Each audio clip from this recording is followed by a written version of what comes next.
Hello, I'm Mario Toneguzzi, Managing Editor of Canada's Podcast, taking care of business today with Keyli Loeppky, who is Director of Alberta and Interprovincial Affairs for the Canadian Federation of Independent Business. Thanks for joining us today, Keyli. Thanks for having me, Mario. Well, we're going to talk about a report that you folks have put out called the State of Internal Trade Report, basically Interprovincial Cooperation Report Card. First of all, tell me just the scope of the report. Like what's the report all about and what were you looking at? Yeah, so for the past 3 years, we are grading governments across the country on their efforts to reduce internal trade barriers that they have.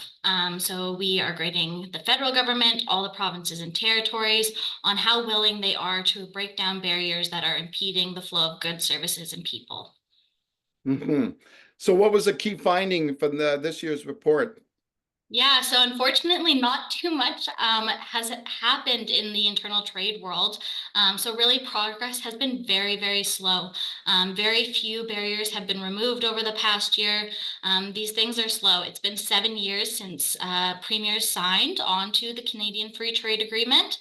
And since that time, we've seen very little movement on the file, unfortunately. So unfortunately, it's kind of a slow report, but in the context of the current productivity crisis, it's certainly something that should perk up premiers' ears and something that they should turn towards. And what is the impact of this? Yeah, so as we've heard in the news every day that Canada is lagging in terms of its productivity. People are calling it a productivity crisis. And with the current state of internal trade, there are some reports out there that say that eliminating internal trade barriers across the country could boost the national economy by upwards of $200 billion each year. So this is nothing small to shake a stick at. It's certainly worth looking at, especially when governments are hurting for cash. This is a really low cost way for them to address making productivity advancements. Hmm. So tell me, I don't know, why does that still exist? Like, why are these barriers still exist? Is it a territorial thing with each different jurisdiction? Yeah, you know what? Your guess is as good as mine. I think it's a lot of stubbornness, a Yeah. lot of protectionism on behalf of premiers, but also just other priorities come up and internal trade gets moved to the bottom of the priority pile.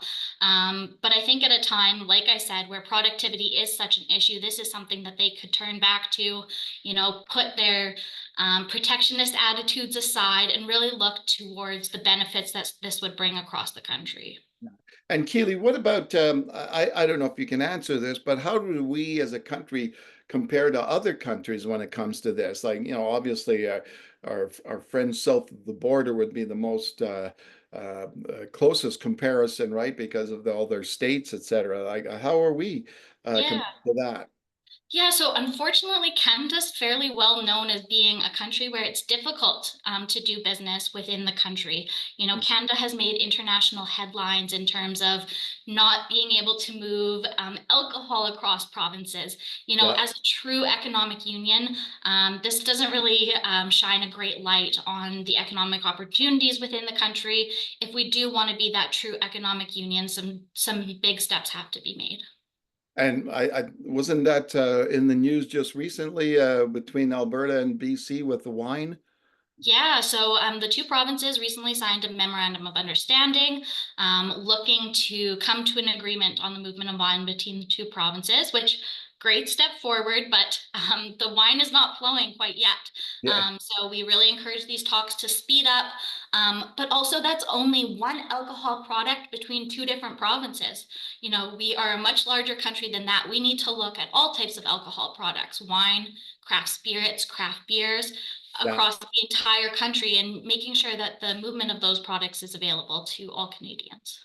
Okay, and a last thing, Keely, like what needs to be done here? Like, what is the CFIB urging the government, obviously to get rid of everything, but any recommendations you have for government right now? Yeah, so one easy way to start to eliminate these barriers is through mutual recognition.